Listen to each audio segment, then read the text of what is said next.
Today I'm sharing with you guys what is in my camera bag, and this is a video that I've been really excited to make because I am a massive tech nerd and I love buying new things that are usually pretty much unnecessary. Welcome back to the channel. If you guys are new here, my name's Tom. I'm a wedding photographer based in the UK. On this channel we explore strategies and tools to help you grow your wedding photography business and live a happy, fulfilling life. So this bag next to me is my daily workhorse, my daily bag that I take with me to every wedding that I go to.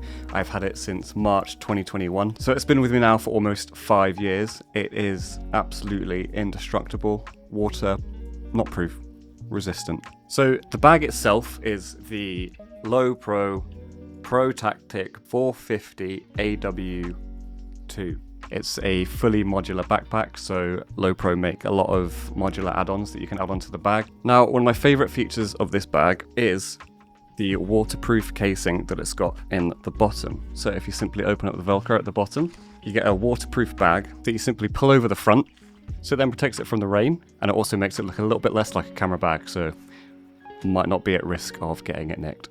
So the bag itself has 3 different entry points, 2 on the sides to get into the bottom compartment, and 1 on the top to get to your main camera. So I always keep my main camera in the top one. So if I ever need to take my bag off quickly and get quick access to the camera, I simply unzip the top and there it is, ready for me to use. So let's get this thing opened up. So it opens from the back, which again makes it harder to steal things from if it's on your back. And first I'll show you what I keep in these zips here. So first we've got the laptop compartment up here, and in here I keep my M1 MacBook Air, and this is probably long overdue an upgrade, to be honest, because it's very slow when I'm editing. I only pretty much use it for editing previews when I'm having lunch at the wedding venue or when I'm abroad, so I'll edit previews in 72 hours for my clients. The M1s were a big leap ahead of the Intel chips that Apple used to have in their laptops, but I would go with a Pro now that I edit videos as well, or at least go with an M3 or M4 Air if you're going to go with the Air to edit photos. Next, in this compartment, I keep my SD cards, so they are in a little pouch here, the ones that are ready to be used. All the cards that are ready to be used are kept here at the front, and all of the ones that are to be backed up are at the back. Nice and easy to organise those SD cards. It's just better than having them lying around the bag, because I always used to do that and I always used to lose SD cards. Now let's get into the more exciting stuff. Okay, so first of all I'll show you which camera systems I use, and that is 2 Sony A7 IVs. Now the one I'm holding here in my hand is actually an A7 III for people with very keen eyes, just in case you want to scrutinise me in the comments. That's because there's an A7 IV filming me and I don't have a third A7 IV. I am not that rich. So pretend this is an A7 IV, and this has a 28-70 f2 lens on it. I did a review of this lens very recently. It is such a nice lens to have with you on a wedding day. Check out the video up above if you want to look at my review of that one. I would strongly recommend it for weddings. It is such a good workhorse. It's so versatile. F2 on a 28-70 is just ridiculous. It's insanely sharp without being too sharp. I cannot recommend this lens more for weddings. I would go between this lens or the 35-150 Tamron 2.8, whatever suits your needs more. But yeah, go and watch that video, and there are lots of comments as well on that video with discussions about the 35-150 and which one's better for your needs. Okay, so that's my main camera.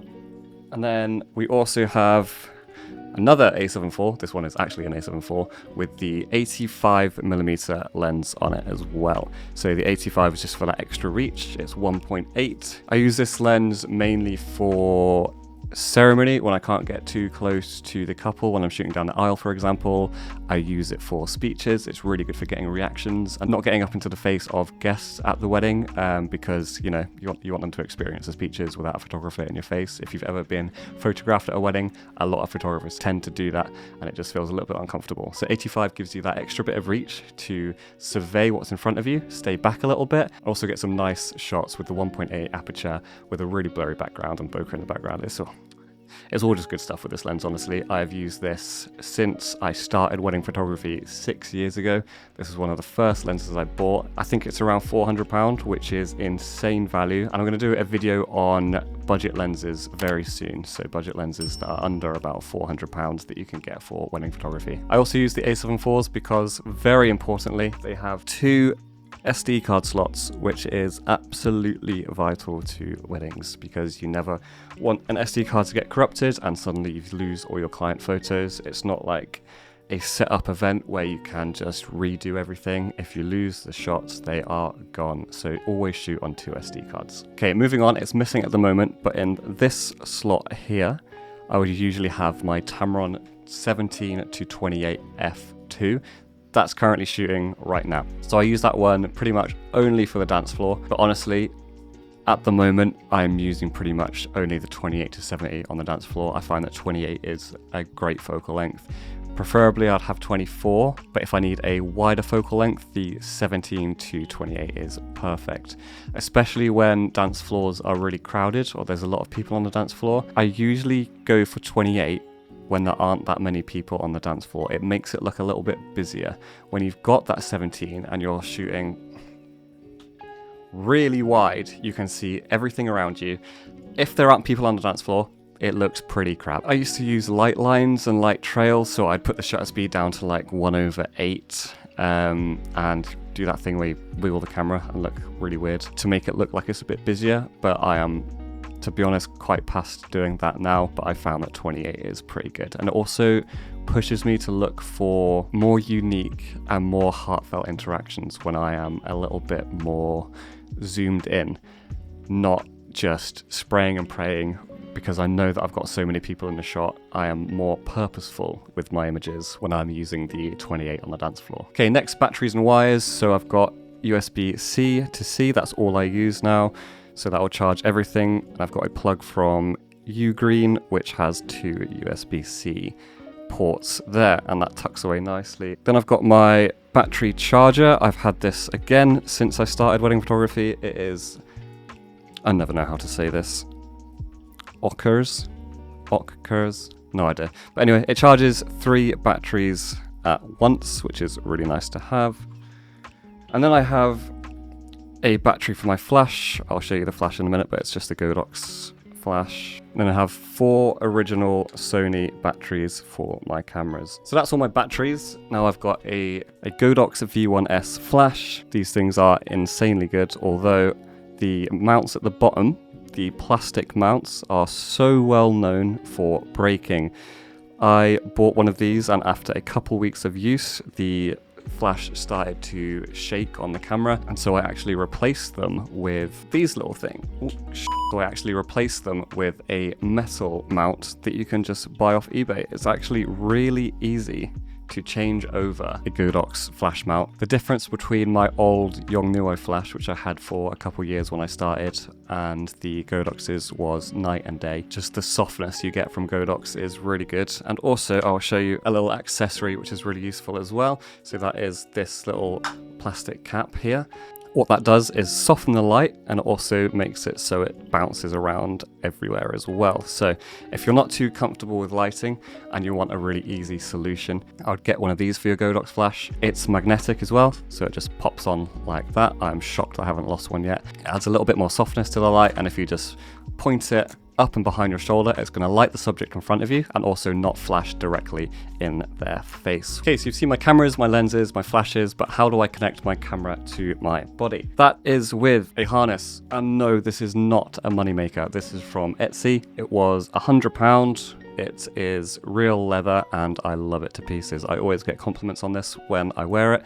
It looks really nice and smart, especially when I wear smart casual clothing. But I think I am going to change this, and it kills me to say it because I love this thing, but it is killing my lower back. I am 29 years old and I can barely bend over anymore. So I think I'm going to swap it with a spider holster, the belt that goes around your waist, so that it takes pressure off my shoulders and my back. Because yeah, I've been a wedding photographer for 6 years and it is not healthy how my back is reacting to a harness. There is so much weight going on to here and it is not a healthy, sustainable option for me. So I will keep this because because I love it so much. But yeah, going into the 2026 season, I think I am going to just invest in a spider holster, even though I think they look incredibly ugly, but who cares? I am not there to look good. I am there to make other people look good. So I'm going to show you a few other bits, and now to BTS. I have got a DJI Osmo Pocket 3, which is actually filming me above me right now, so I can't actually show you what it looks like inside, but yeah, the DJI Osmo Pocket 3 is an insane piece of tech. It comes in such a small package, and the quality coming out of it is just insane.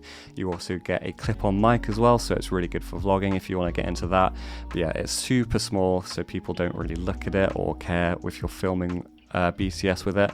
And on that note, being sleek and small is the RayBan Meta glasses. Now it comes in such a nice case, but unfortunately, if that's not going to focus, I'll put it up here. My dog got into it. He chewed this up pretty much the first week I got it. I was pretty gutted about that, but the case still works, so there we go. These glasses, I don't think they look too bad. They are pretty thick rimmed, but I don't think I look too bad with them on. The quality of these are ridiculous, so I'll start filming a video now so you can see what they look like. The quality is absolutely insane. I would use them more if they could shoot horizontally, but the sensor is vertical. So it is really good for Reels, TikTok, stuff like that. I am constantly being reminded to shoot BTS when I am using these. And you've also got really, really good speakers in them. So I can play music on them as well. I can use Meta AI to ask it questions about what's in front of me. Going into the 2026 wedding season, I am going to add a GoPro with a lens modifier on it, the same way that Taylor Jackson shoots his behind the scenes. And the reason being for that is, like I said, I would shoot everything for YouTube on those glasses if they shot horizontally, but I'm not going to put you through watching vertical footage on YouTube. So I've actually already got the lens modifier. It makes it so the horizon is always level. So when I'm shooting like this and I switch to vertical, the footage that you're seeing from on top of the camera, it doesn't rotate, if that makes sense. I'll show a clip so that you can see it in action. Now, one of my most important bits of kit is this, and it is a wash bag, but inside it is a whole host of goodies. So this is what I lovingly call a shit kit. And in my shit kit, I have things that are really useful for when things go wrong during bridal prep or throughout the day. So I'll run you through exactly what is in this kit, and I filled this bag for a tenner, and it has impressed so many brides and grooms that it has been worth the money a million times over. So firstly, I've got cotton buds, deodorant, plasters, tissues, very useful one for the ceremony, oil absorbing sheets, which really helps on hot days. So when a bridesmaid guest is profusely sweating, they can use this oil sheet and it won't rub off their makeup, and they can just dab it on their skin and it just absorbs the oil from their face. This is body tape. If you're a woman, you probably know what this is. If you're a man, what it does is it sticks close to your body so you don't flash anyone, pretty much. I've also got a load of pins as well. Pins are great for fastening buttonholes, or boutonnieres in the US, to groom and groomsmen's jackets. They are good for a whole host of things. So pick up some safety pins. They are so useful, and probably the most used thing in this bag, actually. I tell a lie, scissors. Scissors are the most used thing in the bag. And lastly, just a multi-tool. So that's got screwdrivers of all sizes and Allen keys and stuff, and a knife. So super useful. Take this out if you're going through an airport. So guys, that has been everything in my camera bag. I hope you have enjoyed this video. If you have any questions, just leave a comment below and I will get back to you straight away. And if you liked the video, leave a like and subscribe. It really helps out the channel. So thank you once again, and as always, I will see you in the next one.